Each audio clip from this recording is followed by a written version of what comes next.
Call the meeting to order. May I have the roll, please? Carey. Here. Rizalone. Here. Ogalla. Here. Summers. Cook. Here. Eustace. Moran. Rice. Harris. Trainier.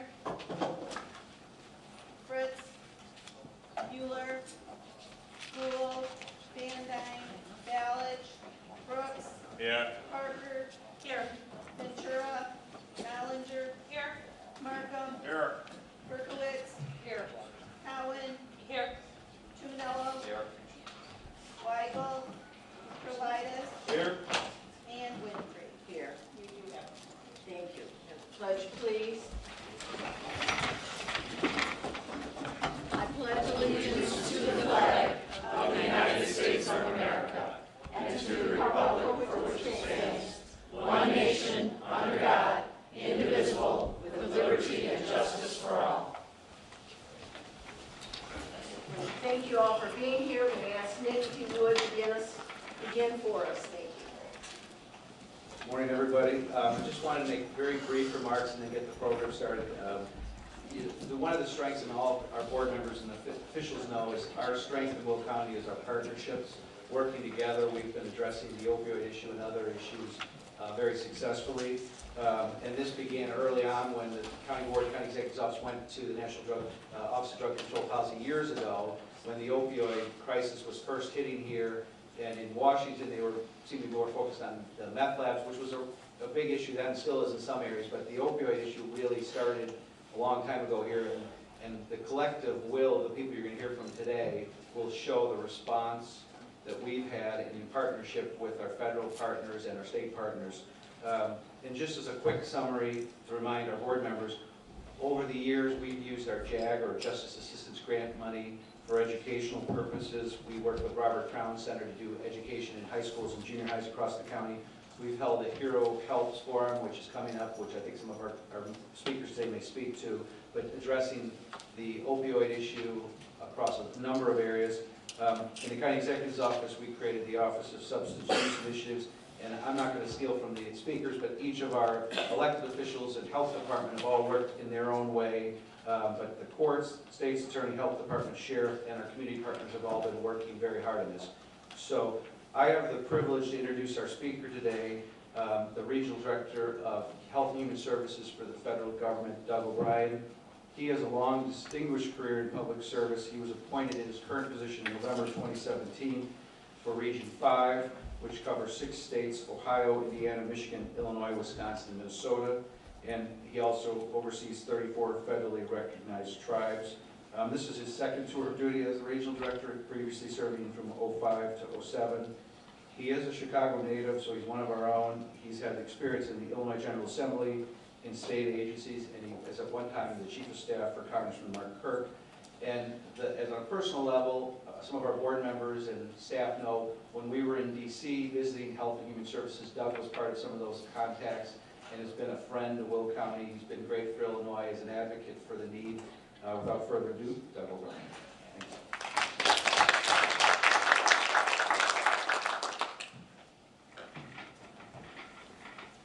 As always, thank you, Nick. It is great to be in Will County, and it's great to see a lot of familiar faces. As Nick mentioned, I've worked in public policy for all of my adult life, and some of those issues have brought me to Will County previously.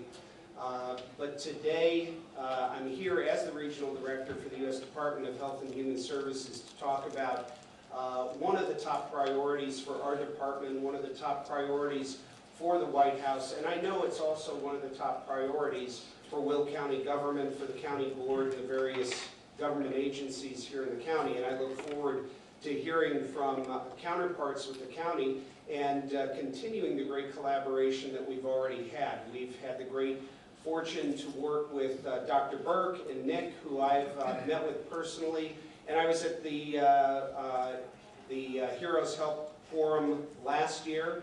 I have to say that top to bottom from that event, to the work that's been done on the law enforcement and the public health side here in Will County. You can count yourselves among the leaders in county government, not only here in Illinois, but indeed in the region, in your responsiveness to this issue. And while nobody has all of the answers, one of the most important things is showing a unified, common commitment to the issue. And I have to tell you, unfortunately, not every level of government shows the kind of commitment that Will County has. So we are very grateful to be able to work with you, and it really represents part of our integrated approach from the federal to the state to the local level to work collaboratively to attack this issue. Now I want to go through some slides here. A lot of the background here folks already know, so I may breeze through a few of these slides because there's a lot more relevant information here that I think is going to be important to talk about today. You know, a lot of the background we see there in the middle, 196 people per day dying from drug overdoses. Approximately 133 are opioid related. And you know, this is a number that we see in different intensity around the country. And even in Region 5 here, we have areas that are far and away some of the most hard hit that you'll see in the country, and other areas where we really have not seen a significant spike in opioid misuse. And that is one of the key things that requires us to have a much more sophisticated and integrated approach to this issue. Here you see a heat map from deaths from drug poisoning or overdoses in 2006. And the red, yellow areas are the areas with the most intensity. 10 years later, the map has significantly changed. And you can see some of the areas here in Region 5 in the Great Lakes states, particularly southern Ohio and Indiana, and in northern and upper peninsula Michigan. One of the interesting things, as Nick mentioned, I work with the 34 federally recognized tribes here in the Midwest, and we run the Indian Health Service and do a tremendous amount of work on social services with our Native American populations. And those areas up in the northern part of the Great Lakes area are also home to most of our tribes where substance use disorder remains a really, really difficult issue that we're dealing with, and this opioid crisis has only made matters worse there. Here you can see, just quite simply put in a graphic, that the number of opioid deaths that we have experienced here in this country in the last just about 20 years exceed the number of combat deaths that the United States experienced in all of the 20th century. There you see the leading states in terms of numbers of opioid deaths in 2016, and Illinois there right in the middle. Ohio, obviously a significantly more difficult problem there, but you also see Minnesota, how much lower it is, and that goes to what I said about the difference in the geographic intensity. This really illustrates how historic this issue is, and many of you already know this, but it's important to drive home. We remember, well, some of us, a few of us, Don, you and I remember this, but you know, in the 70s and 80s, heroin came on the scene, then cocaine came on the scene, but you notice we never had the intensity and the sheer number of overdose deaths that we're seeing now. And we know drugs have been illegal drugs have been a huge problem in this country for many, many years, and a lot of people here who've devoted their lives to addressing that issue, but the magnitude of the problem today is simply unprecedented. There, you know, as they say, you know, victory has 1,000 parents, and, you know, failure is an orphan. But we have been, I think, very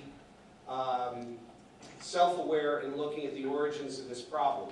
We cannot address it without understanding those origins, and a number of the causes of this have been really self-inflicted. And I'll focus on one area, well, sort of the area of federal health policy and how that has contributed. We decided a number of years ago with great motivations that we wanted patients to be more involved and engaged in their health care. We wanted the quality of the care to be more of a measure of the overall effectiveness of health care. And one of the things that became very popular was, as we said, pain is a fifth vital sign. So that was back when you started seeing the smiley face chart from the doctor. How bad is your pain? How good is your pain? And first time a lot of us saw it was at the pediatrician with our kids, and then you go for your checkup and the doctor's showing you the same thing. And then we tied reimbursement to the quality measures that resulted from measuring how well pain was managed. And in retrospect, we can certainly see how that could cause unintended consequences, i.e., how well your pain is managed contributes to the overall quality rating of your care, and the quality of your care has an impact on the dollar amount that you are reimbursed for providing that care. Well, who can see a problem?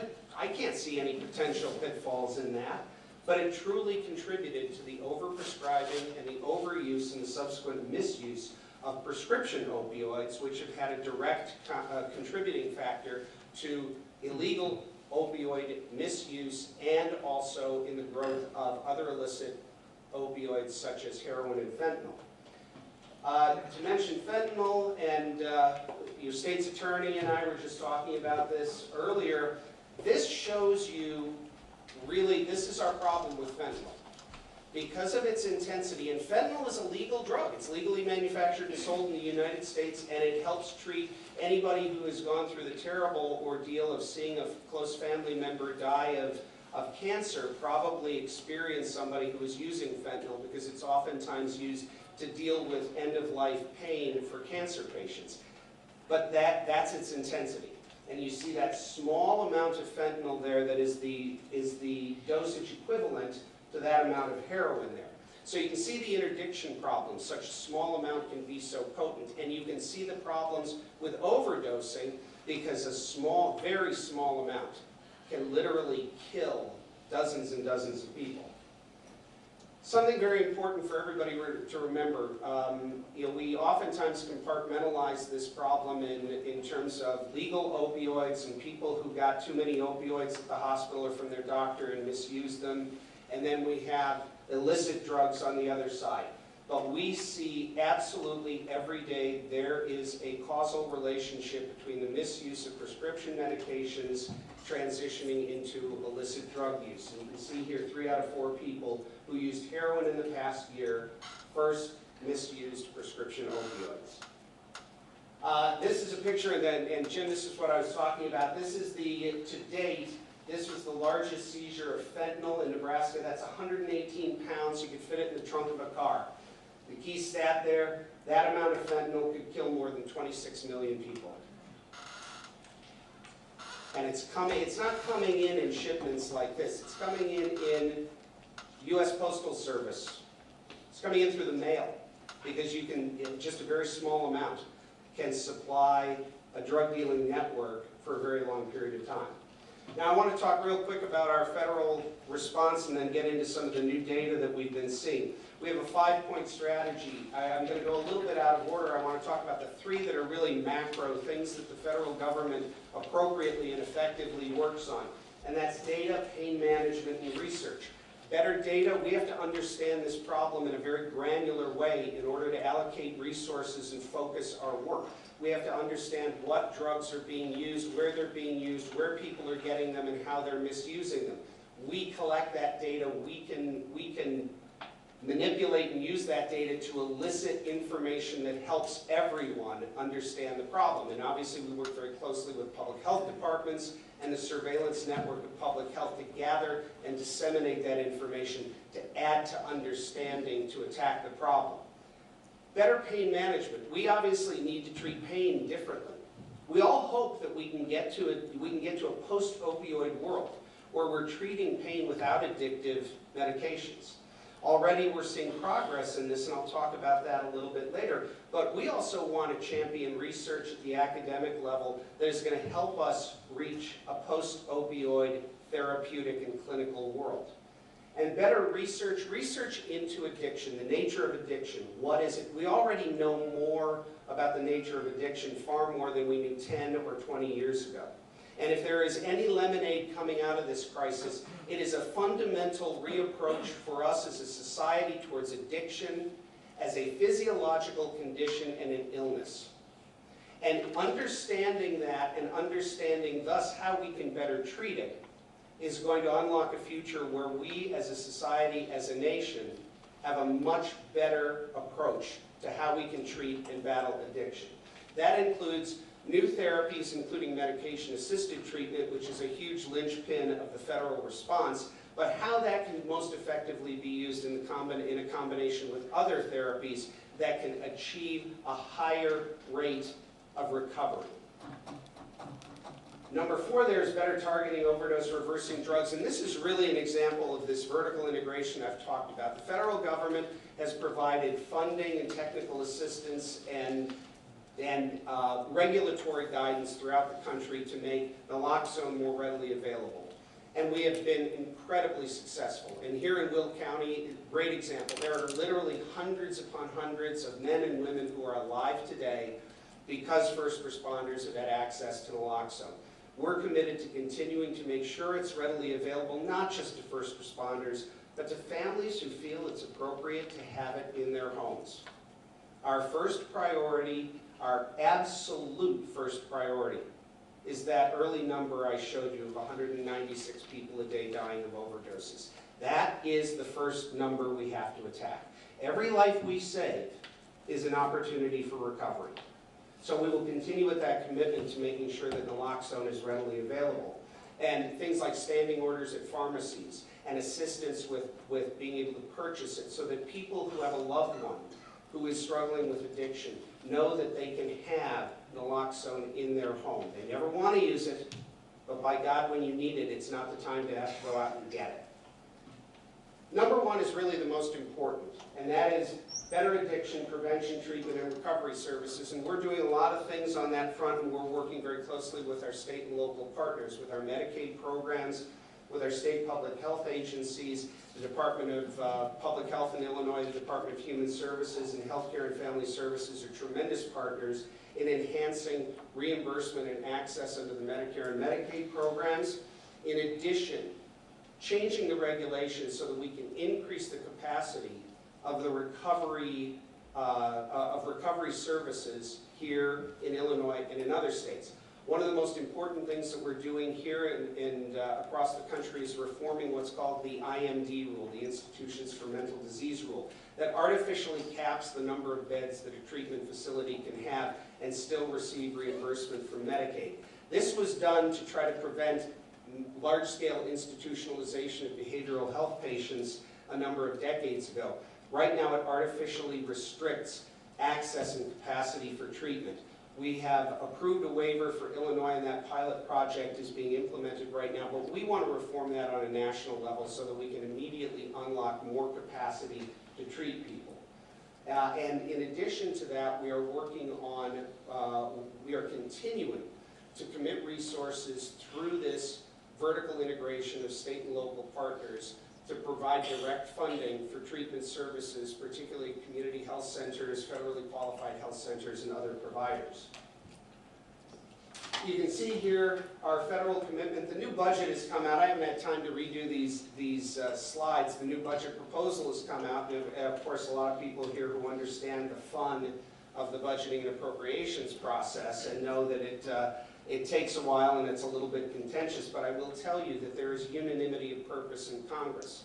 And while the administration has proposed significant increases across the board in funding for opioid programs, Congress on a bipartisan basis has supported that. We anticipate even further increases in the overall appropriations for opioid and substance use disorder programs. And one thing that's important to note is that we are also getting a lot of feedback from our partners. One of the things that we are hearing about is that we are seeing an uptick in methamphetamine use in a lot of areas, and we're seeing areas where they're seeing a spike in drug use that is not necessarily opioid related. And we've restricted some of that funding through legislative and regulatory language to opioid programs. Well, if you have a spike in meth, you legally can't divert those funds over to helping meth patients. So we are looking at ways that we can create more flexibility for local partners in being able to allocate those resources to be able to attack the problem as it evolves. This is some of the funding in the previous, in the FY19 Act. One of the things that's important to note is that the state of Illinois has received just about $40 million in direct aid through the state opioid response and the state targeted response grants, and those have gone to the Illinois Department of Public Health and Department of Human Services. And I know that Dr. Burke works very closely with Dr. Maria Bruni at the Department of Human Services and the rest of the team at the state level to ensure that those resources are getting to the communities that they, getting to the partners in the communities where they need to go.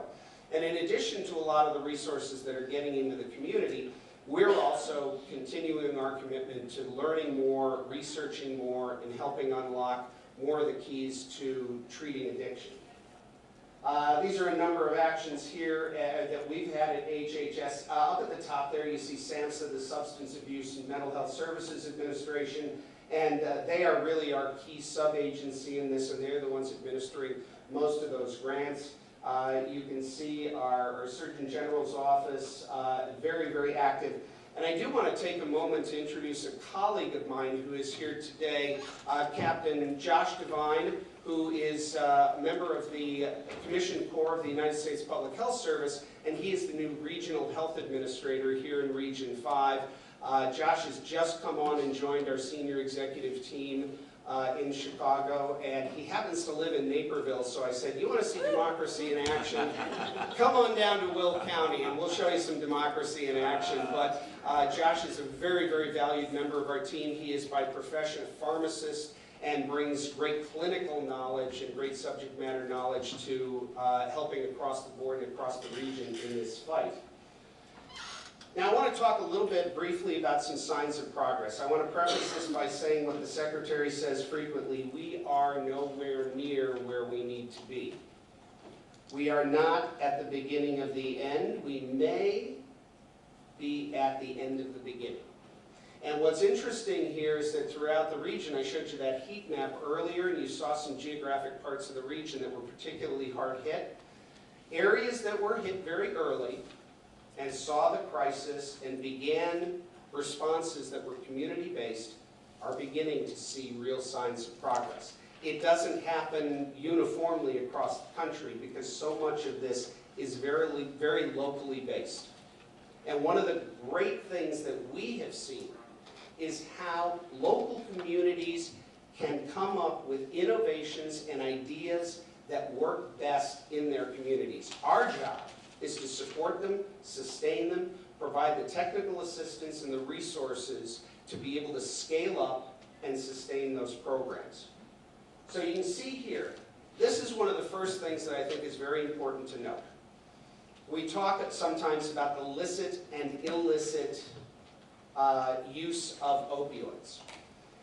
And the first thing that we were really able to tackle, because obviously it is on the legal side, is how medications are prescribed in the first place. We can sit down with providers, we can sit down with physician groups, we can sit down with nurses, we can sit down with pharmacists, we can sit down with hospitals, and we can talk about the nature of the problem and how we're going to fix it together. And because everybody shares a commitment to the overall health of our population, we can come up with solutions that can be implemented quickly and effectively. And what you see there over the course of the last 4 years is a consistent decrease in the number of opioid prescriptions written in this country. And it's running now, year over year, about a 15 to 20% reduction. That's huge, because everybody needs to remember, and Kathleen's heard me say this before, we are not in the business of taking needed medications out of the hands of people who need them and use them responsibly. That's not our goal. And I always make very, very plain that that is not our intention. So that line does not need to, nor should it go to zero. But we have to attack and we have to reduce the over-prescribing and overuse that leads to the misuse by individual patients who become addicted, and more importantly, the diversion of legally prescribed opioids that get into the illicit supply. That is a tremendous sign of progress, and it's a sign that we are making tremendous inroads on reducing the legal prescriptions that are both contributing to misuse and contributing to the supply of illegal opioids in the marketplace. Here we see what has happened in naloxone dispensing from pharmacies, up 5,400%. And that's critical, because every one of those prescriptions that is out there, whether it's in the hands of an EMT, a sheriff's deputy, a parent, or if it's in the hands of people at a clinic, it represents a life that can be saved.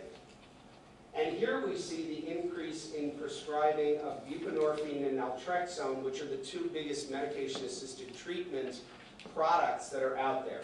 And you see that consistent increase. We believe very, very strongly that medication-assisted treatment must be an option everywhere. It's not the answer for everybody, and it's not a panacea, but it needs to be widely available.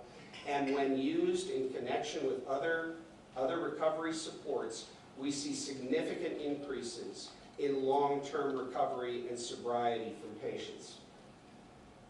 Now, some of the evidence-based interventions that have come out of our collaborative work at a state and local level, we've seen things such as Good Samaritan laws. We have seen increased testing for fentanyl and more detailed testing, both in terms of law enforcement and coroners' offices. And it's always uncomfortable to talk about the role that coroners play in this, because it just drives home the tragedy that addiction often results in. But coroners have stepped up tremendously, even in the face of significant costs, and that's a place where counties have really been incredibly valuable, because they have put the resources in to enhancing coroners' ability to test when they're doing postmortems, to really understand where 10 years ago you would have had a cause of death as a drug overdose. Now we're understanding what drugs and in what combination and how much of it. And that is a significant step forward. Also, obviously, our work locally on naloxone distribution in MAT is invaluable. And working with justice-involved individuals is critically important. And oftentimes, it's very interesting, the justice-involved populations, some data is showing that MAT programs with the justice involved, that is, being able to get on an MAT prescription while in custody, has better long-term impacts and better long-term recovery than people who simply go into a clinical recovery setting.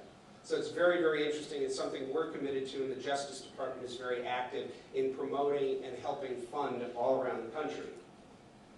As I said, we've seen some signs of progress. A couple more here. We're seeing real decreases. We're seeing the message get out to young people, and we're seeing a significant decrease in first-time use of opioids among young people. We're seeing, in a lot of areas, we're seeing significant decreases in the use of heroin.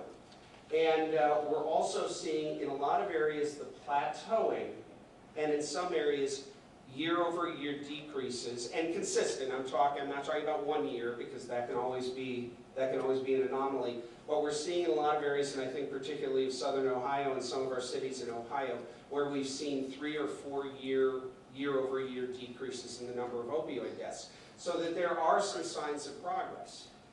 But the reason that we're seeing signs of progress is because there's unanimity of purpose. And there's a common enemy, and we are working collaboratively to attack it.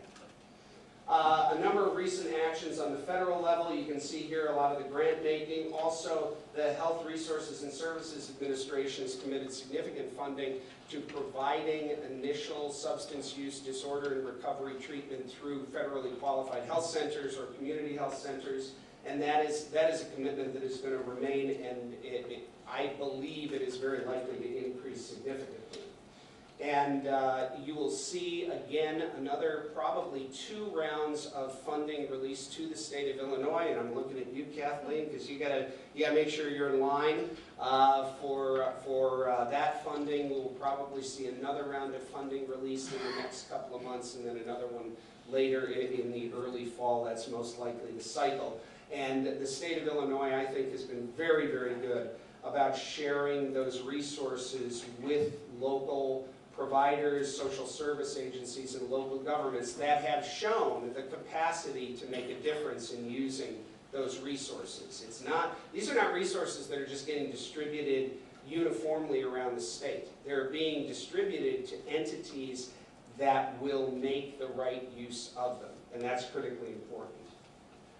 So I know I sort of breezed through everything because we have a number of other people that are going to speak and share some important information here today. But again, I wanted to say I'm very grateful for the ability to be here today and talk to you. I'm very grateful to the county board for providing support to Dr. Burke and the other county agencies that are really making a difference and help Will County stand as an example to other counties around the state and around the region. I think that counties are very much uniquely our front line in the battle against opioids when you consider local law enforcement, sheriff's departments, the public health departments, which are, in my estimation, one of the most undervalued public entities in our entire country. When you look at our state's attorneys, when you look at our drug courts that are doing some tremendous work all around the country, counties are the front line. That's why I spend a lot of my time talking to county commissioners throughout the region to emphasize that message, to continue our dialogue and our discussion, and to reemphasize the commitment of the administration, Secretary Azar, and the President in tackling this. And we have a very direct charge that comes right down the street from 1600 Pennsylvania Avenue. This is a top priority for the entirety of the federal government. HHS is the agency that is the pointy end of the spear on this, and it is a critical, critical part of our mission today. I appreciate the time here. I'll be able to stick around and take some questions with the rest of the panel. And of course, as Nick knows, the door is always open, and we're very, very happy to work with our partners in county government. So thank you very much. Thank you, Director O'Brien. We are going to be able to provide that presentation to each of you in electronic format later on, so you'll have that available to you. We're going to ask our Chief Judge, Richard Shainstead, to come forward. Thank you, Speaker. Good afternoon. To piggyback a little bit on Director O'Brien's comments and to show some of the progress that have been made, just a short personal story. It was not long ago, 2 or 3 years ago, I had a knee meniscus repair, and it wasn't a big deal. It was done by arthroscopy, and I received a prescription for 30 hydrocodone plus a refill for 30 more. I took 3 over the next day and a half and got rid of the rest of them, discarded them from my hospital. Now this time, last Friday, my daughter had major surgery on her shoulder where they removed a rib. It took 3 hours. She was on the table. She was in considerable pain, and they gave her 10 pills total for her pain management and said to her, you know, we're not trying to not address your pain, but if you have more pain, come to us and we'll address the issue. So she's trying very hard not to do any more than those 10, and so far she's been successful. But I think that shows how far we've come in a very short period of time. So I think that's very important. I would like to, first of all, applaud the other 2 branches of county government, the county board and county executive Walsh, for their commitment to this whole issue and this process that we're going through. It is so important that they provide for us the resources that we're going to need in moving forward in the criminal justice system. We in the system understand that the individuals that enter the courts with substance issues, they need, for the most part, they need to be given treatment. They need to be given the opportunity to recover. They need that more than they need incarceration. We all understand that in the judiciary, and we are very, very pleased and proud that we have a relationship with our county board and our county executive where we are being provided the resources and they're considering our needs as we move forward with this really very important issue. as county governments, we are looking to set an example for all of the departments, employees, agencies, to contribute, cooperate with us, not compete with each other in order to provide these resources. We need to do this not only for the benefit of all the residents of the county and the people who need these services, but we need to do this as a government. I think we have that obligation. And to those who need our help, they are here not just as individuals currently in the criminal justice system, but as a county we have an obligation, as I said, to do more than that. Not only to address these people's needs while they're in our custody, but also to try to put ourselves in a position and put them, these individuals, in a position where we get to them, whether they're juveniles or whether they're adults, we get to them before they turn on a wrong path, before they end up in the, thanks, Dan. You're welcome. I got old eyes. I know how you feel. Thanks. We need to provide assistance to those also leaving the criminal justice system, not just try to prevent those from coming into it, and for those who are already in it, but when they leave the system, we need to provide them continuing help so that they can continue in their efforts for treatment and recovery. And we are in the unique position to do that. And you as a county and the county board are also in the position to help us. I would like to mention two programs that are heavily involved with the criminal justice system. One that recently began and one that's been around for quite a while. In 2017, through the Family Guidance Center, we began the Vivitrol program. That is a program where, as most of you know, individuals in custody are identified and assessed, and if medically and clinically appropriate, then with their consent are given Vivitrol injections as part of a treatment plan. Family Guidance is able to provide what I just related, usually in a matter of days, not weeks or months, and that is very important. To identify as quickly as we can those people that have just been brought into custody, give them the options as to what their resources are, whether it be problem-solving courts, Vivitrol, other treatments that's available, something, whether it be inpatient, outpatient, let them know immediately what they need to do. Get them assessed and start the process. Instead of having them sit in the cell, not think about what they're doing, maybe listening to cellmates or other people as to how to avoid treatment that we can provide for them. I think it's very important to get this treatment to them as quickly as we possibly can. The Family Guidance Center now has a presence in the jail, and they're doing exactly that. In fact, just since mid to late 2017, they have already provided close to 250 Vivitrol injections to almost 200 separate patients. I think that's a terrific record for them, and a lot of people then are getting help. Of course, the other program is the problem-solving courts. Thanks to State's Attorney Jim Glasgow, Julie McCabe-Stur and staff, along with Public Defender Jerry Killian, Probation Director John Prinzi, Circuit Clerk Andrea Chasteen, and their staffs, the 12th Judicial Circuit has, I believe, one of the most successful drug courts in the state.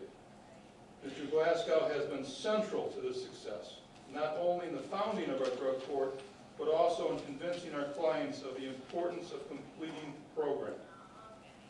I could talk a very long time about our problem-solving courts, but it so happens that I see from the agenda that Mr. Glasgow and Ms. McCabe-Stur are up next anyway. So I'm going to shorten what I would say, other than saying also that there is a big commitment, not only by myself and the judiciary, but I know with this county board and the county executive, to providing resources as necessary to these people. And I don't think it's a secret to most of you. Most of you know that one of my goals when we move into this new courthouse in about 22 months is that I do want to dedicate one judge in one courtroom for all the problem-solving courts.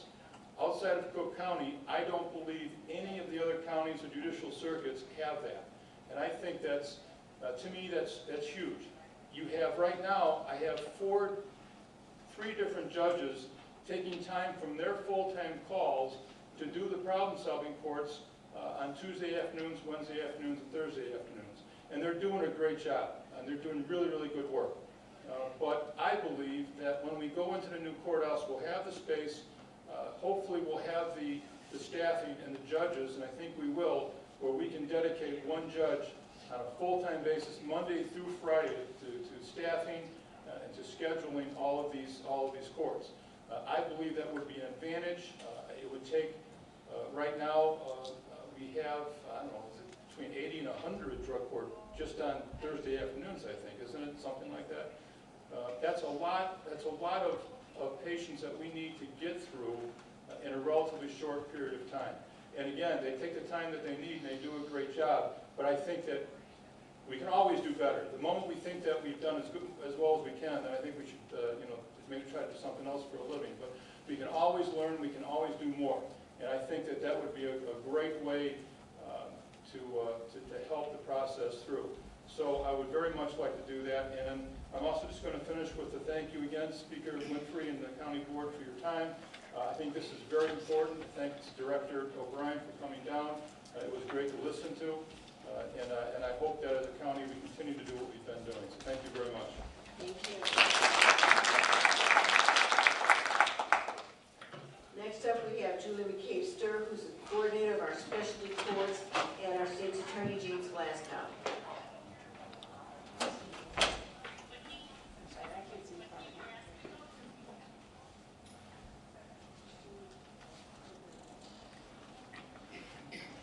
The Will County Problem-Solving Courts started in 1998.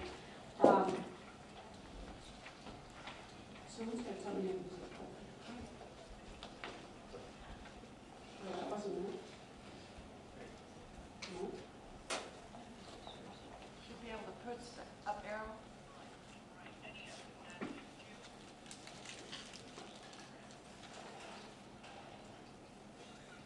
I don't feel so bad. In 1998, State's Attorney Glasgow was the first state's attorney in the nation to apply for and write a grant that established the Will County Problem-Solving Courts. He did it because we hear this sound thousands of times a day.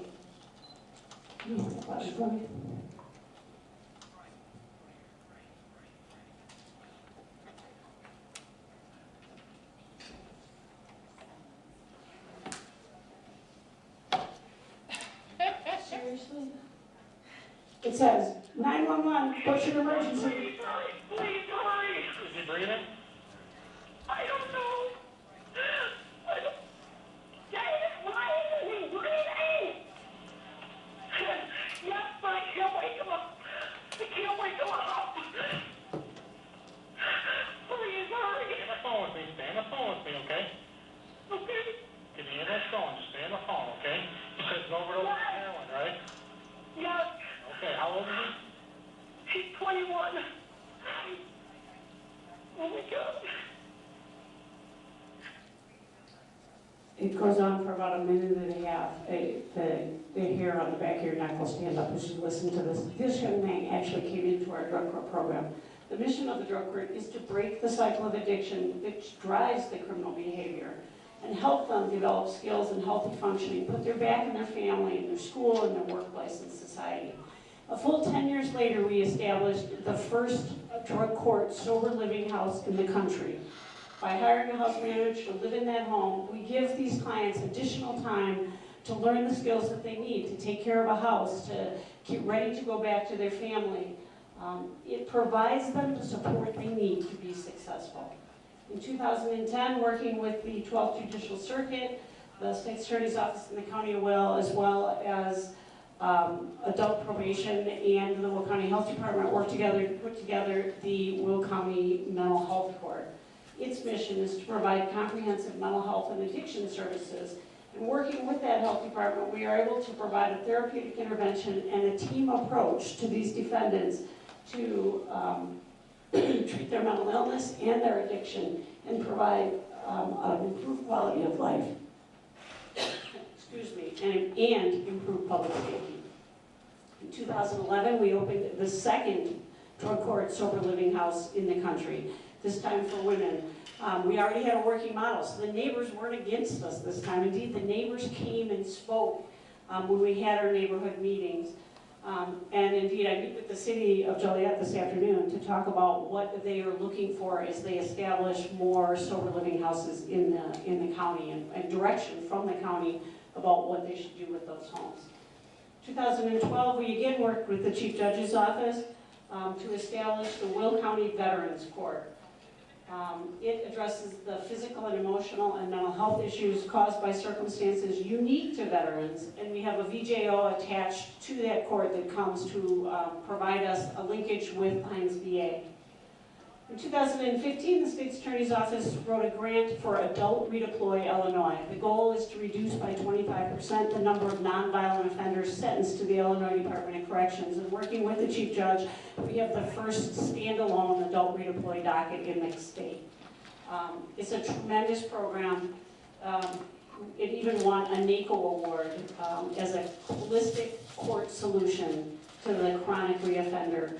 We improve these community-based services instead of just sending them to the DOC. It increases the capacity of our problem-solving courts. We continue to service these people locally, and again, we maintain public safety while we do that.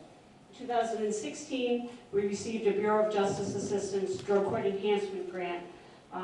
It increased our capacity again. We were able to hire a case manager through that program. Now that grant runs out in October, and we will be writing another grant, but you can't supplant those services, so I may have to find a creative way to be able to keep that case manager and further improve our services.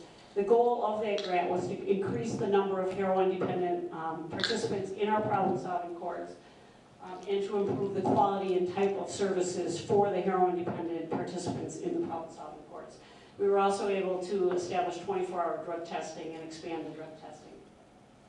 2018, I am proud to say, through the work of the county board, we were able to open a drug court apartment building, again, the first in the country. By having a recovery home manager in the building with long-term sobriety, we were able to increase our supervision, increase their access to transportation, increase our exposure to sober activities, and provide them access to these long-term sober activities. So they're not just staying in drug court, you know, they're taking this 12-step philosophy and recovery support with them. All of this comes at a great savings to Will County. And I have to say that we have, I'm very proud of our programming. We don't just have adult probation. You know, we have master's level social workers, a psychologist, a person that finds them employment, a fitness center where they can come in and work out. We do biofeedback, we do yoga, we try to find whatever holes there are in the system, plug them, and give them every tool that they have, you know, that we have in our arsenal, and continue to try to improve our services to make sure that they have the skills that they need for long-term sobriety. I touched on when the Chief Judge was talking, he called them patients, not defendants, not criminals. This is a public health crisis, you know, and by working collaboratively with the Chief Judge, with the Health Department, with, you know, everybody in the county on board, we try to address this opioid crisis. We offer additional heroin services both at the State's Attorney's Office and at the jail. Everybody at the ADF gets a copy of the problem-solving court brochures. We do heroin-specific programming in our problem-solving court building and at the jail. They have this 24-hour color calling system, which they all hate, but they have to call every night. If their color comes up, they have to test. I understand that court services is going to increase fentanyl testing in the basement of the courthouse. We usually do a 5-panel. Our people then go on for a 12-panel if their color comes up, but addressing the needs of fentanyl, the adult probation or adult court services is going to include that at the courthouse too. Everyone is told about the Immunity from Prosecution Act so that they can not be afraid to call in when there's overdoses, and all of our people, thanks to Kathleen, are provided with Narcan training. The statistics are overwhelming. In '99 in Will County, there were 4 deaths.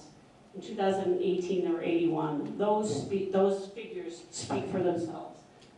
But the Will County Problem Solving Courts are recognized at a state level through the Adult Redeploy Program. We are recognized as one of the key people in providing family programming. We don't just treat the participant, we treat the family. So we do a lot of family programming, and we meet with their families because they're going to go back to their families, and the families need to know how to deal with addiction. We also have one of the key employment programs so that they learn how to do a job interview, and not just how to get the job, but how to keep the job. And so the employment program is huge. And then again, at the national level, the county board was recognized with a NACO award for our Adult Redeploy program. Thank you all for having me.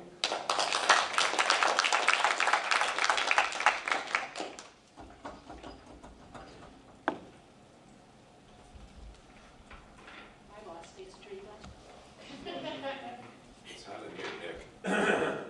I think he did that to get us moving. So I want to thank Nick for putting this on today, especially involving our federal partners. That's fantastic because we rely on them for a lot of our funding. But I want to thank the county board, Larry Wass County Executive, Nick, Kathleen. We all work together seamlessly, and that's critical because my favorite movie is The Natural, and they have a psychologist come in and talk to the team when they're losing. And he said, losing is a disease. Well, heroin addiction is a disease. And I'm saying that as the prosecutor for this county. We are looking to help those people. And yesterday I had lunch with John Roberts, one of my favorite people in all the world, who lost his son 10 years ago, Billy, to a heroin addiction. He's a Chicago police officer. Billy says, I'm addicted, Dad, what can we do? Don't worry, Billy, we'll beat this. 2 weeks later, he was dead. And yesterday I went to a wake for one of my son's baseball teammates, mid-20s, and it doesn't end. But with all the things that we're doing, I remain optimistic that we can turn this around. I just want to note, in addition to the funding we get from the county board, I try to use my drug forfeiture money in the best way possible. And I've given a lot of money to the HERO organization. At the last summit, I was talking to John, and he had his portable bedroom, and the tow hitch was laying on the ground. And I'm like, how'd you get this here? And he said, well, we have to bum rides. So I called Terry Darcy, and we put together a project, and we each kicked in $10,000. Now they have a beautiful SUV pulling that thing around, getting it to parents who absolutely unequivocally have to go through that bedroom. Have anybody of you been through it? You have to go through it because you will not believe the hiding places that exist today. Every commodity that a child can have, there's a fake one they can buy on the internet for cheap that they can hide their drugs or whatever other illicit material they might have. And you'll go in there and you'll see a bottle of water and some deodorant and some toothpaste, and you think everything's cool. You got to look at each and every one of those things. And then this latest thing where they take something legal like Carmex, and they'll mix some derivative of whatever drug it is of their choice, and then they're putting it on their lips in class getting high. And the teacher's never going to suspect Carmex, right? So you can't assume anything anymore. I think I was born in 1950 because at 20 years where I was most at risk, I had access to nothing. It was just, I couldn't get in trouble if I wanted to. And today, every kid has a cell phone, which is a portal to hell if you use it in the wrong way. So anyway, John and I are working on some additional projects and adding more of these commodities to his bedroom. But the other thing I wanted to point out also is I purchased drug dogs for 6 municipalities: Shorewood, Shanahan, Rockdale, Elwood, Wilmington, and Park Forest. They didn't have a drug dog. Well, that's inexcusable today, not blaming them, but they didn't have it. So I spent over $100,000 of money we seized from the bad guys here, and are plowing it back into so that they have a police officer now who can save a kid's life. We want that drug dog used for prevention purposes as well as nailing the dealers. And I can report to you that no drug dealer, whether it be heroin or anything else, lasts very long in Will County.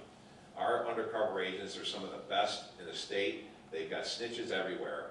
And you may get away with it for a short period of time, but we're eventually going to get supervised buys, and you'll be in prison.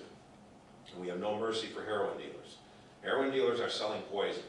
That's got to be made clear. It's like handing someone a gun, spinning the barrel, and say, put that to your head and pull the trigger to see what happens. Kid's playing Russian roulette every time he takes heroin because the intensity of it, and as Doug said, fentanyl, good God, it's 50 to 100 times more potent than heroin. And these knuckleheads that are selling that stuff, they'll put it in there so their customer will say, that was a really good high, I want more. And then they, like Doug said, they don't have the right kind of mixture and scale and whatever. They're idiots, and they're putting too much fentanyl in there and killing our children. And so I have absolutely no mercy for them. And we're in the forefront as far as prosecuting drug-induced homicides. Every time we have one, Dan Juggalos is here from the Sheriff's Office, and he can speak to how much more work it is for them. But they've shouldered that burden because they know if they bring us the case, we'll charge it. We've got to nail these dealers for the homicide, not just the delivery, but for the homicide that they committed. And it's a scourge on our community.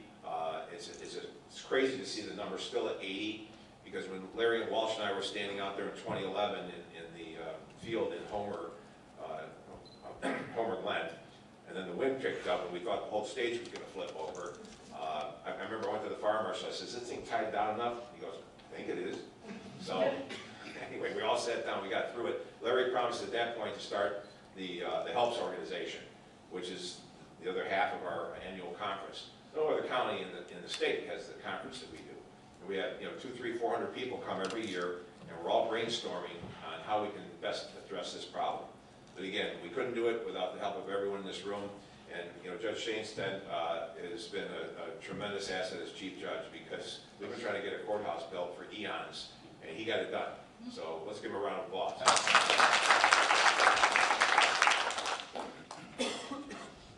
Thank you. Kathleen?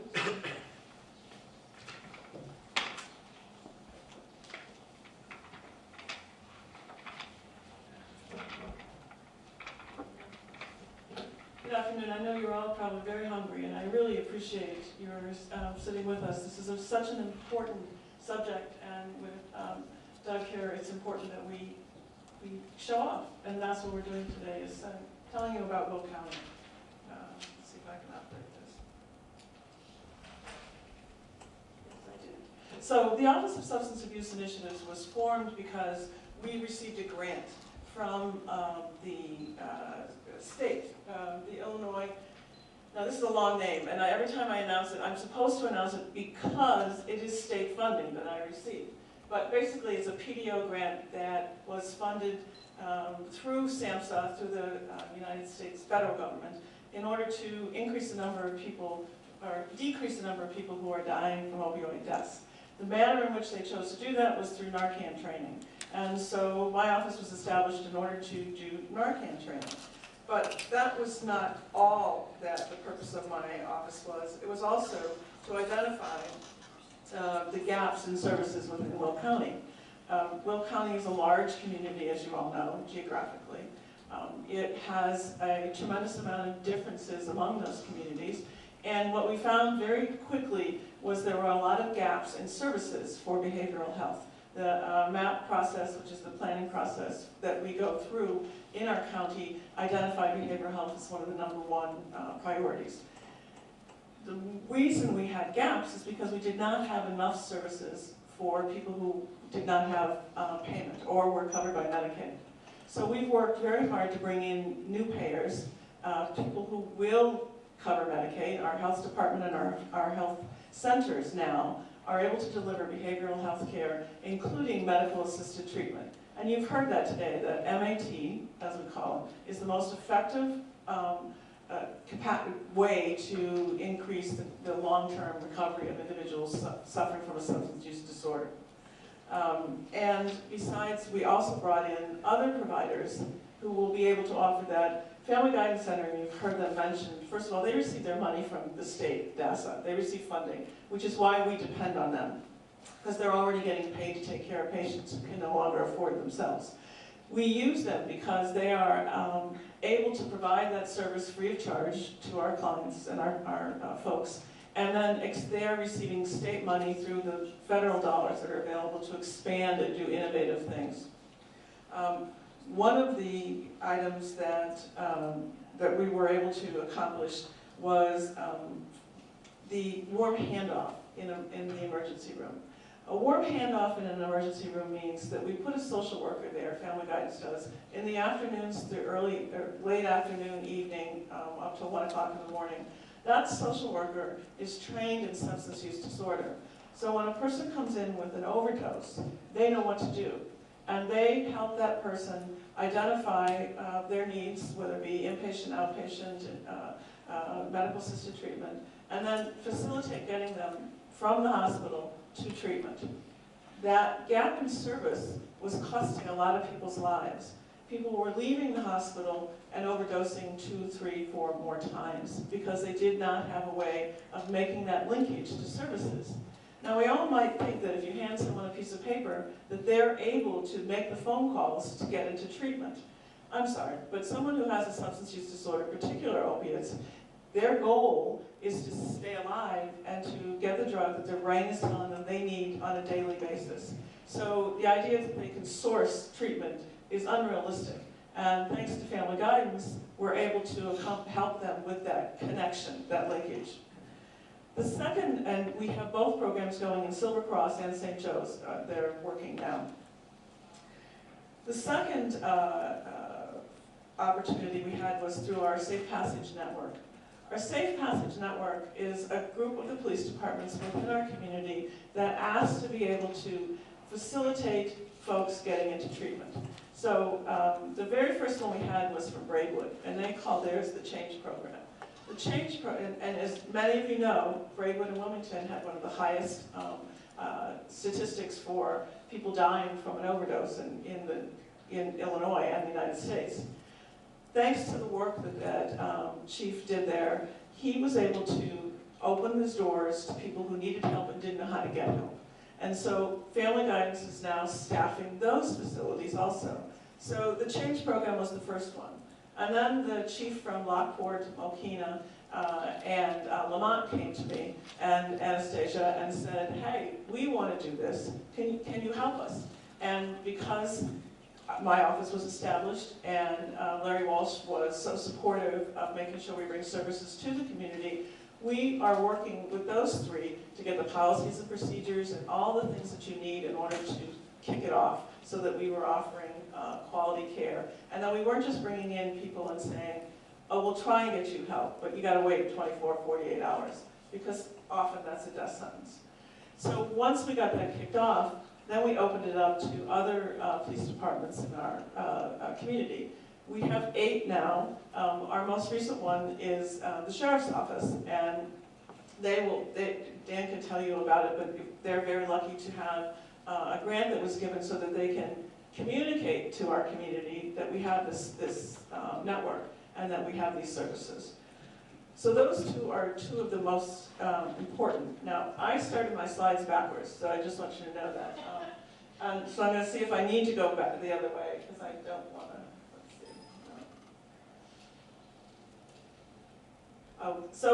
Doug actually covered this. He talked about the wave, the history. What's really interesting is you see where we are now in the synthetic opioids. That's the battle we're fighting.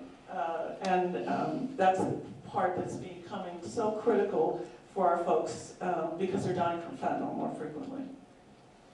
In Will County, this is a picture of where we've been since the first Hero Helps meeting that declared this Will County emergency. And as you can see, I'm very pleased that we didn't see another huge increase between 2016 like we did in 2016. We're actually, I'm hopefully, leveling off. Now, it's only 1 year. We had 81 overdoses in deaths in last year, and that's 4 less than we had the year before. But given the problem of fentanyl and how much fentanyl is on the street, I'm proud of that, and I'm proud that all the services within the community are working to keep that at bay.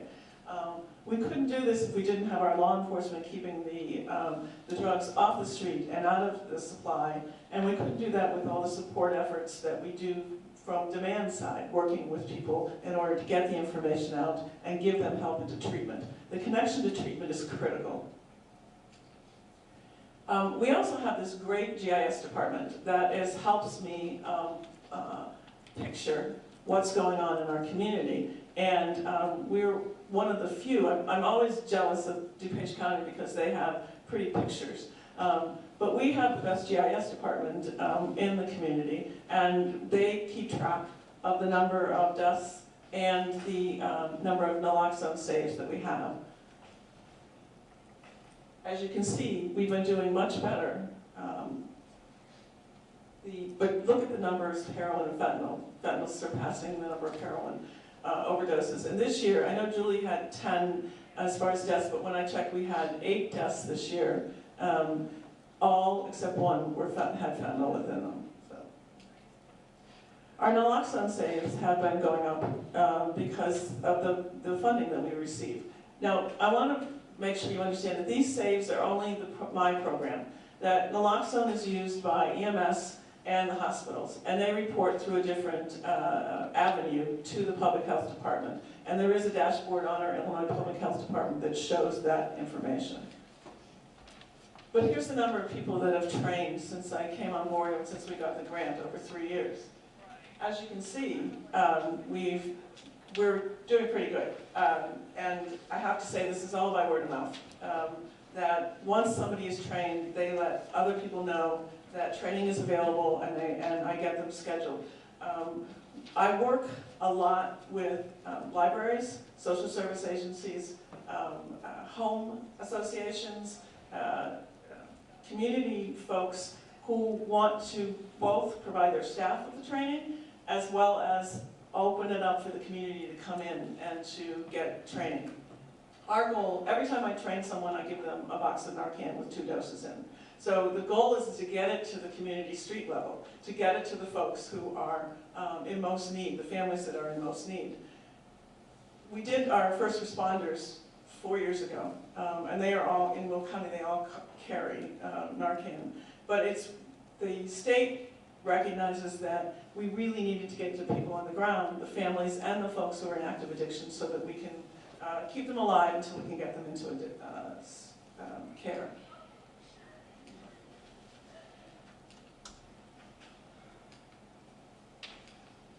So what's next? And the reason I'm bringing this up is because we by far are not done. But for my focus, what I'm looking at are recovery homes, because we're bringing in treatment, right? We're expanding our treatment. Stepping Stones has increased their capacity by buying a building so they can move their administrative staff over there and open up more building space. The health department, health center has opened up their capacity. And now we need to be able to have people stay in long-term recovery.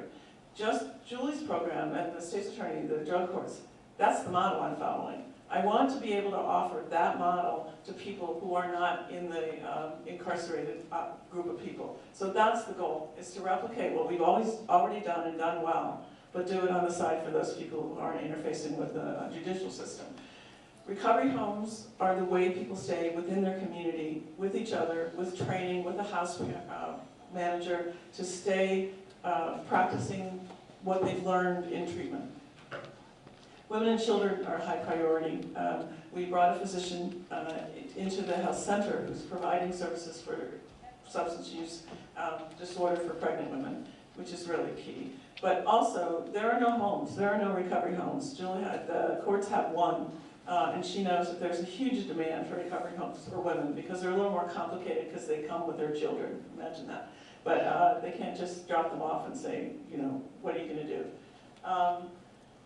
Behavioral health support services. We work with Governor State University and their recovery coach program, because the more people we have holding the hands of people who are managing their addiction, that's very, very important. It also opens up opportunities for people who are in recovery to continue helping others in that process. And workforce training and jobs. We cannot get people back to be functioning citizens if we have no jobs for them. Housing and jobs, housing and jobs. I can't emphasize that enough, that without that, people cannot become fully acclimated back into the world. And so we do have a request in for a grant to help people with the workforce, but we're also talking to other people about what resources are already in our community that we can maximize and help people get opportunities, housing, and workforce. My goal is to work countywide, so I'm very lucky to be working in a community that is so committed to this problem. And that's been evident since I started. So I'd like to thank the county board and all of my colleagues and partners in this, this endeavor, which is to stop people from dying from a disease that can be managed and treated. I'd like to thank Doug for coming today because it's great that we have a direct line to that, to what's going on at a larger level so that our county can replicate that. Thank you very much. Thank you. We have next Sue Olenek, the director of our health department.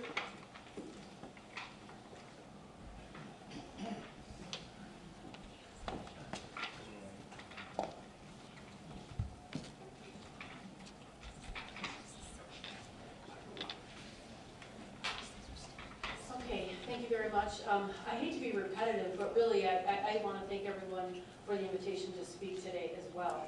And I can express how nice it is to work with the colleagues that I have in our system here in Will County. I speak to my peers in other counties, and it's not always like this. So we really have to come away with that. So thank you. Okay, so we'll go ahead and get started. I only have about 15 slides.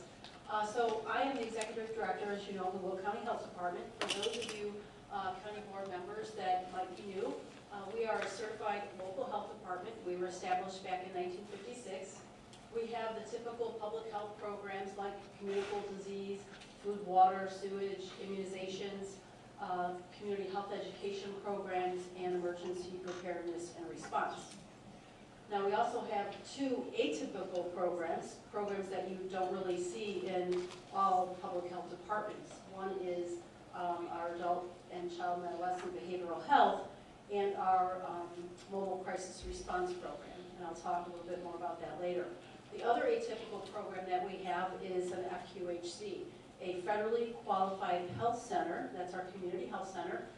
We get federal funding from that, and that is typically not part of a public health department either. We have those two atypical departments, divisions, whatever you want to call them, programs, because we constantly assess the needs of our community. And the needs of this community call for those two additional programs.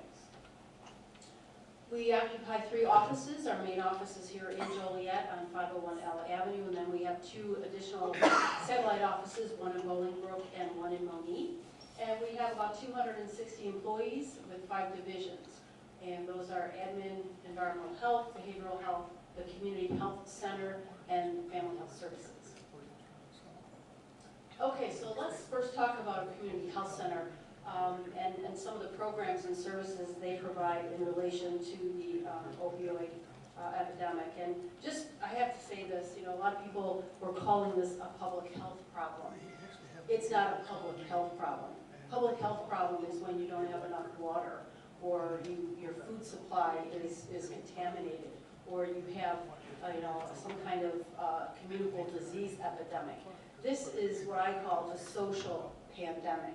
You can see the panelists here. It's not just the public health department that has the response to this. We're talking about law enforcement, the court system, state's attorney's office, other social service organizations. It's taking a whole lot more than the public health system to fix this problem. So I call it a social pandemic. Okay, so our community health center, as I said, is a federally qualified health center. It is accredited by the Joint Commission, and it has some programs, some of which have already spoken here today, about how we're addressing the opioid epidemic. In 2017, we applied for and were awarded a grant of $175,000. This really was the beginning of the funding stream that we started to see for federally qualified health centers in response to this. The grant was to increase access in mental health and substance abuse services. What we were able to do with that money is increase some of our staffing. We hired a clinical social worker and a case manager. We were able to provide some additional training to our psychiatry staff and our primary care staff. One of the things that we like to do at our community health center is to treat the whole individual. You can't just treat their behavioral health or their mental health issue. You have to treat their medical and their primary care issues as well. So we like to address it in an integrated care model. And then on the non-personnel side, we were able to purchase some Vivitrol and provide a risk assessment for our electronic health record system. So we were also able to do some things in July of 2017. We were able to provide some training on the best practices for prescribing pain meds to our group of providers, which is important. You heard Mr. O'Brien speak of that issue with over-medication, over-prescribing. They were also talked to about the dangers of over-prescribing. They were trained on the use of the Illinois Prescription Monitoring Program, and then we also had a couple of our psychiatrists attend some specialized training. All this takes money, and some of the grant dollars were used for that. Some additional timeline details. In November of 2017, we began prescribing Vivitrol for our alcohol and opioid addiction patients. Through January through June of 2018, we were able to start an SBIRT program, and that is screening, brief intervention, referral to treatment. Let me describe what that means. So let's say that we have a patient who is in our dental clinic, and through our interaction with this patient in the dental clinic, it seems to our staff that there's some other issues here. There's some problems. Maybe they need to be, they're talking in a way, or they're presenting in a way that they may need to speak to a mental health professional. So what this does is there's a system in place within our own department where they reach out real time. They get on the phone, they get on the radio, whatever it is, and within real time, they talk with somebody else on staff. Maybe it's a psychiatrist, maybe it's a social worker. They reach out to them and say, hey, I've got a dental patient down here, and describe what's going on. We have real-time intervention of that patient. They may take them after their dental appointment into another room, talk with them about what they were disclosing or presenting with, and then make a determination as to whether or not they need to get into treatment right away, or get to the hospital, or who knows what. In June 2018, the SBIRT tool was totally integrated into our EHR. So we have an electronic health record system that our community health center uses, and this SBIRT tool does notification, it does tracking, it does all sorts of things so that we can get some data and metrics out of it. In September of 2018, we were awarded another grant. We were awarded $285,750 per year, so this is an ongoing grant as long as we meet the deliverables, and there's still a reason to do the grant, and as we all know there are. We were able to fund part of an expansion to our Eastern Branch office in Mohegan. So that's going to be happening towards the end of next month, beginning of May. Not only are we looking to expand our behavioral health services out there, but this is also going to include our primary care services. So we don't want to forget about those people in the eastern part of the county. It can be a barrier for them to come the 40 miles to our community health center or to our behavioral health services at the health center or in the health department building. So we're going to go out to them. We'll also be able to provide some additional consulting to the SBIRT program, additional training for some conference costs. We also added some staffing. We hired a behavioral health nurse practitioner. We hired a primary care doctor, a nurse patient care coordinator, and 2 behavioral health certified medical assistants. In September of 2018 through January of 2019, 4 of our providers are now trained, educated, and have received the certification to prescribe Suboxone.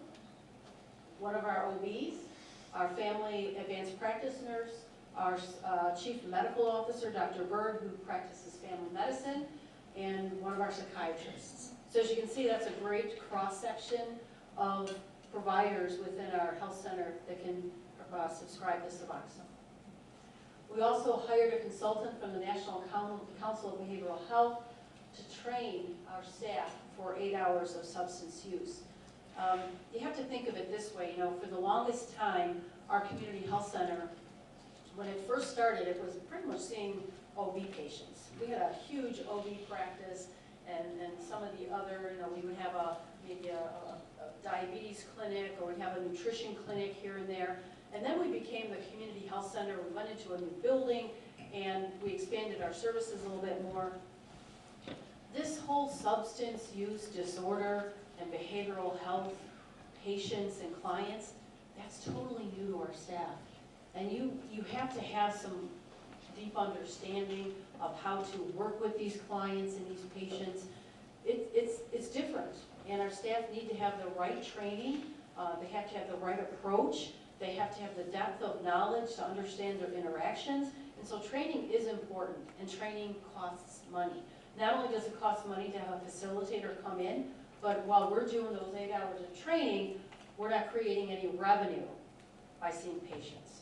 So we have a balance here that we constantly have to look at. We also began actually prescribing Suboxone for alcohol and opioid addiction treatment for all the providers. I believe we're just finished all in January. Okay, so this February through April, we now have full accessibility of the Illinois Prescription Monitoring Program in our EHR. We're very fortunate that the Community Health Center, we have actually a programmer that programs these kinds of things into our EHR. He is certified by NextGen, who is our, that's our host for our EHR. And he actually put this into our EHR so that there's a workflow. So that's it's an amazing addition to the program. Our CEO and the CMO, they're attending a 3-day conference from the National Council of Behavioral Health. And the whole thing, there's many sessions that are going to be devoted to the opioid epidemic, and they're going there to, of course, get some best practices, additional training, etc. Our CEO is going to be presenting a panel discussion at this particular conference on adolescence and substance use disorders. The CHC is to initiate the SBIRT protocol for all dental patients. I gave that to you as an example, but now it's going to be rolled out to every single patient, including medical and dental, in the agency, or in the health center. And then Mary Maragos, our CEO at the Community Health Center, is going to be attending the national conference with Dr. Berg regarding opioids. Okay, so let's talk about another division within our agency that has some programs and services in relation to the opioid epidemic as well, and that is our behavioral health division. We've been providing mental health and behavioral health services to the community since 1942. However, we have not been providing these kind of services, as you know. Our behavioral health division is CARF accredited, and so we have a lot of dedicated and licensed staff that provide these programs. Right now, we have a mobile crisis response program. It started in October of 2018. It is basically an expansion of our SAS program, and it's a crisis program whereby there's an individual in crisis. This is a lifespan model, which means everything from, you know, a child or an adolescent, could be an 8-year-old, to adults. They could be 92. So we address all of those issues through the lifespan. And what happens is we have an individual that will call 911, and the mom, the neighbor, someone is seeing somebody in crisis. And so this individual will be taken from where they're at, from the 911 call, to an emergency room, and then we will provide some assessment and treatment. So this is available to anyone on Medicaid or a Medicaid MCO. It includes also mental illness and substance use disorder clients. Those are LISA clients. what happens is as I said, the emergency department staff triage the patients that are coming in from the 911 call response. And then they contact us through a third party.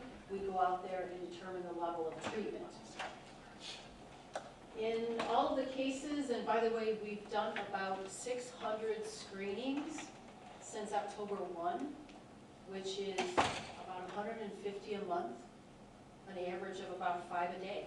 And these screenings can take anywhere from 2 to 4 hours. So it's very, time consuming, and it is something that we're very devoted to doing.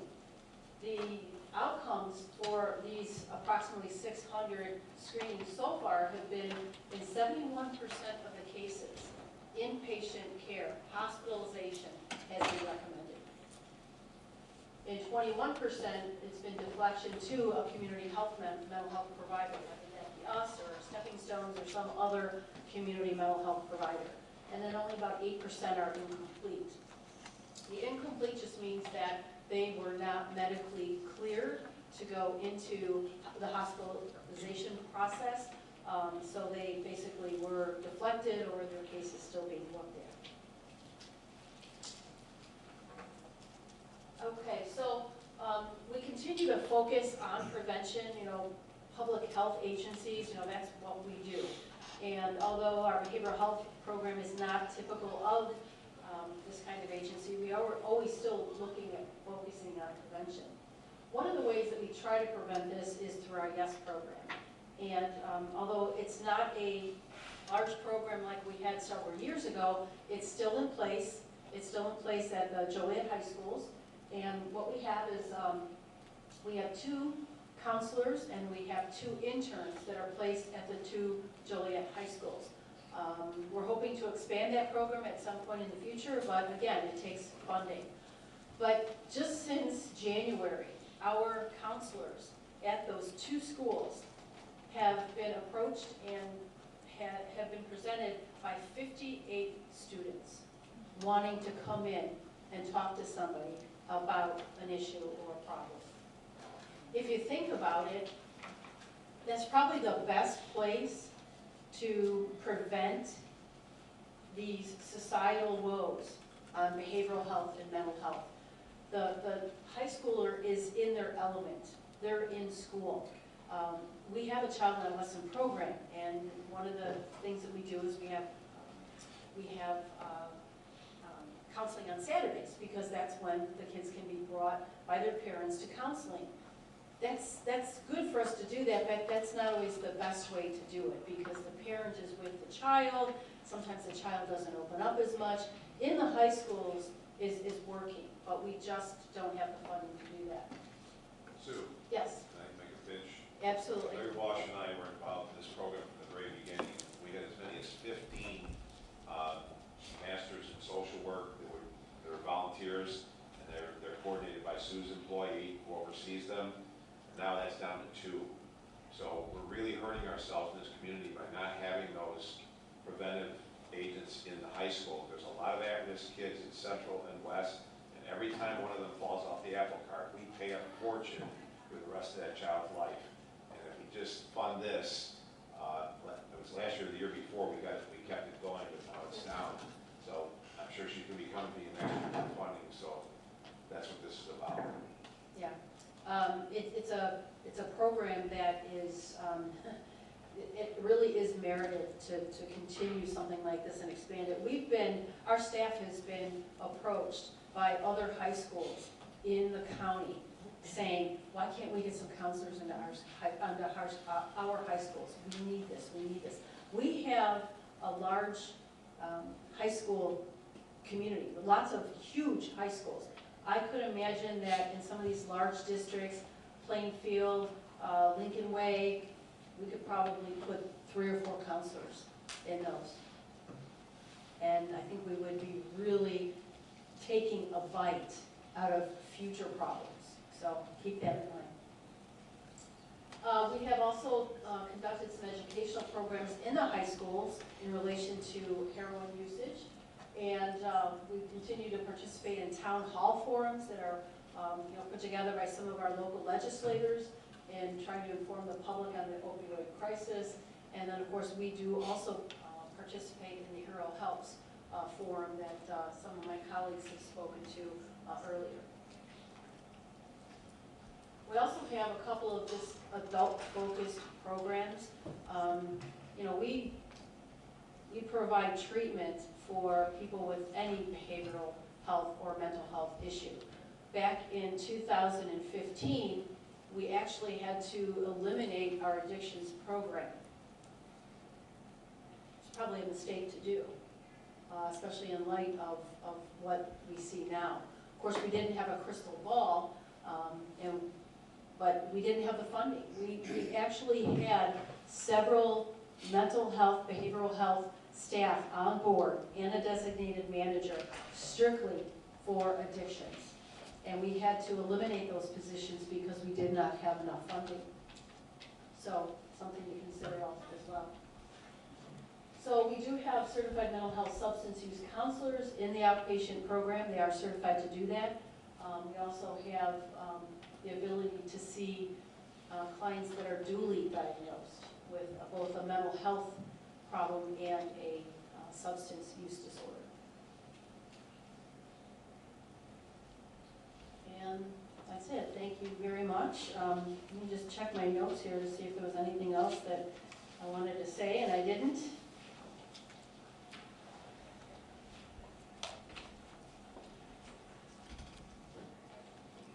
Well, I guess the only thing, and I think I've hit it a couple of times, is, you know, the key to all this is funding. We cannot bring additional counselors on board. We can't bring additional services within the agency unless we have additional funding. We have to be able to pay people to provide these services. So, thank you so much. I appreciate it. Thank you so much. Next up, we have our Undersheriff, Dan Jungles. Deputy Chief. Deputy Chief, all right. Hi there, everyone. Thank you for being here. If I was standing here before you prior to 2015, I really wouldn't have a whole lot to say, to be honest with you. But a lot of things have changed since then.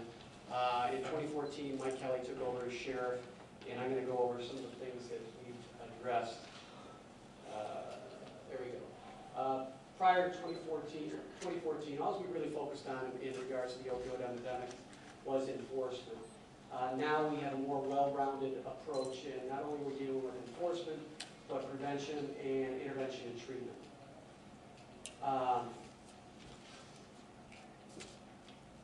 Once Sheriff Kelly was elected into office, we decided to attack it with like a three-pronged approach.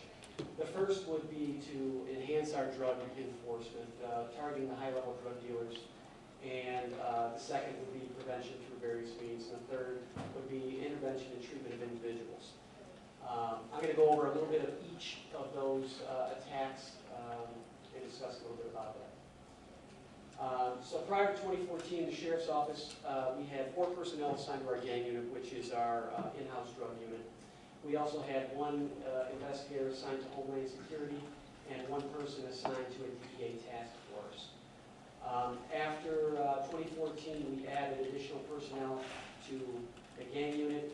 We added another personnel to our DEA task force, and we became partners, or we still had 1 person in Homeland Security, and then we became partners with the Joliet Metropolitan Area Narcotics Squad, which is MANS, for those of you that live in Joliet. He also brought back the canines. We've been missing those for many years, which is kind of inexcusable when you're dealing with high-level drug trafficking. So in June of 2015, he brought back the canine program. We now have 5 canine dogs that are at the disposal of the Sheriff's Office. Those dogs work hand in hand with our drug interdiction team, which was created in November of 2018. Their mission basically is to attack the drug dealers on the interstates, I-57, I-80, I-55, to target the major drugs that are coming into this county. And these are some of the numbers. I broke them down. Most police departments list them in kilograms. A lot of people don't understand that because we live in America, but so I broke it down to pounds. So from 2015 to 2018, our gang unit seized 146 pounds of heroin, over 146 pounds of heroin. Homeland Security, 401 pounds. You know what, I skipped over the gang unit there. $1.2 million that we've taken in seizure money from drug traffickers. Mans, 46.9 pounds from 2017 to 2018. Our strike force team, which is based out of Chicago, we're targeting the drugs coming from Chicago into Will County. They have taken in 457.9 pounds of heroin. Our K-9 division from 2015 to 18, 36.76 pounds, and have seized over $509,000 from drug traffickers. Our interdiction team, which has only been around since November and December, only 20 grams of heroin, but they've seized over $480,000 from known drug traffickers. The estimate somewhere between $54 million and $98 million just in heroin that these units have seized. And I didn't put any of our patrol numbers in there because those are low level. I wanted to kind of, show the high-level quantities that our units are getting.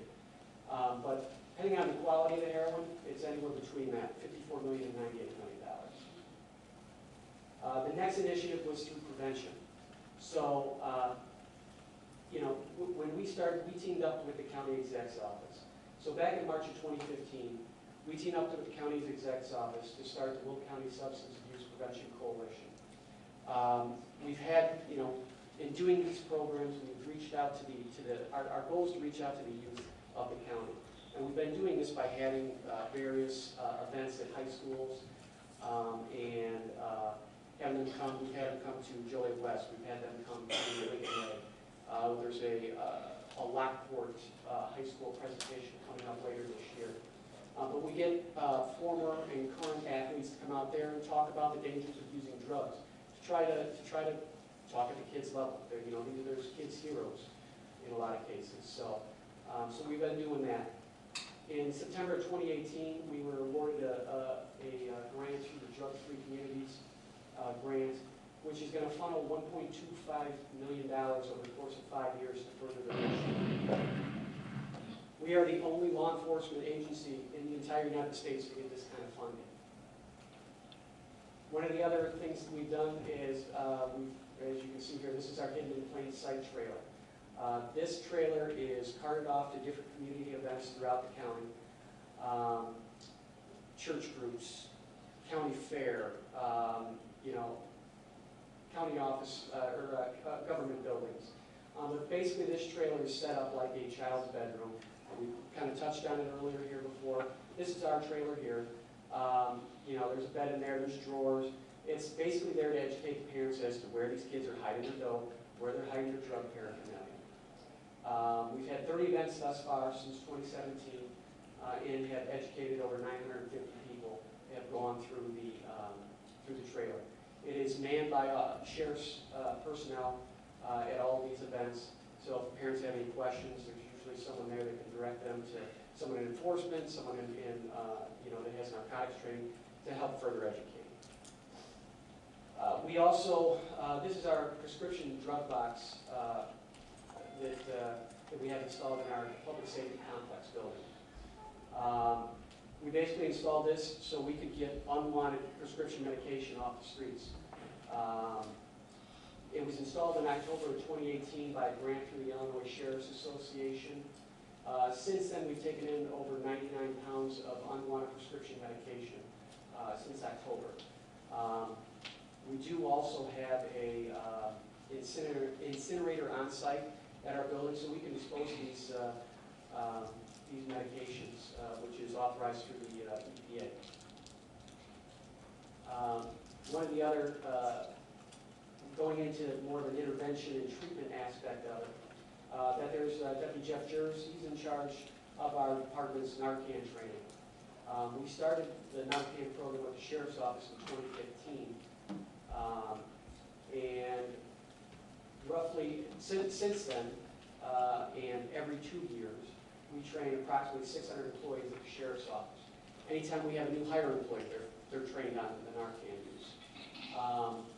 And as of recently, we've administered 78 doses of Narcan and have saved 35 lives, our deputies have. We kind of already, we touched on the Vivitrol program, so I won't really get too much into this.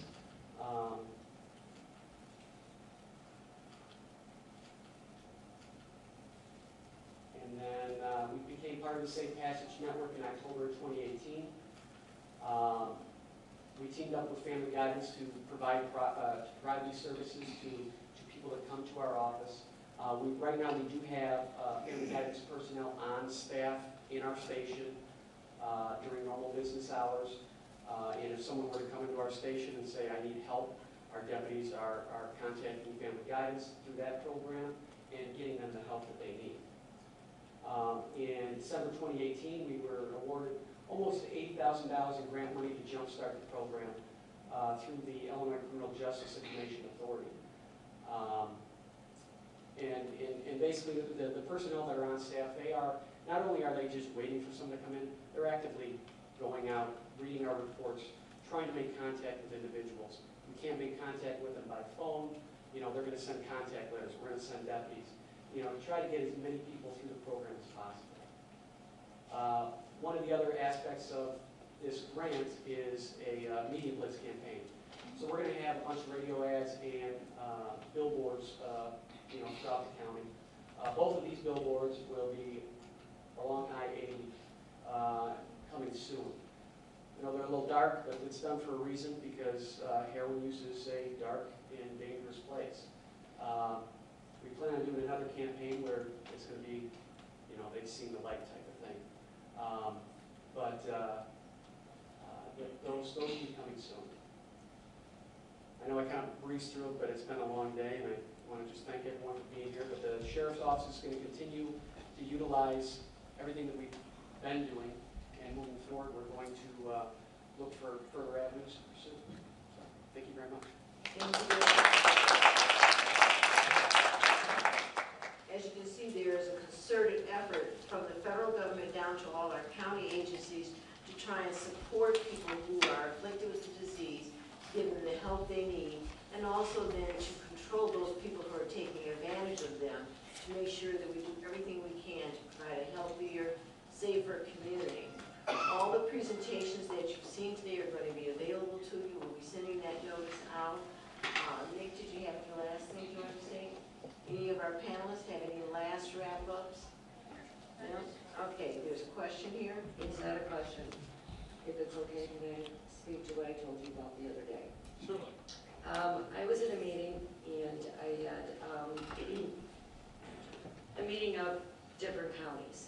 And one of your former state's attorneys, who's now appointed to the Cook County Appellate Court, came in. And as we were sitting there, we had a mix of people from different counties, primarily Will the Cook. And she told them, I may be going to Cook, but you guys need to start taking a look at Will County and all the good work that you guys have done. I am proud to say I sit on the board. I have to be on words because you know. Just keep the word, guys. Okay, thank you. Thank you. And we do have a range of support here that's unparalleled, not only in our state, but in the county. So I'd like for us to applaud that.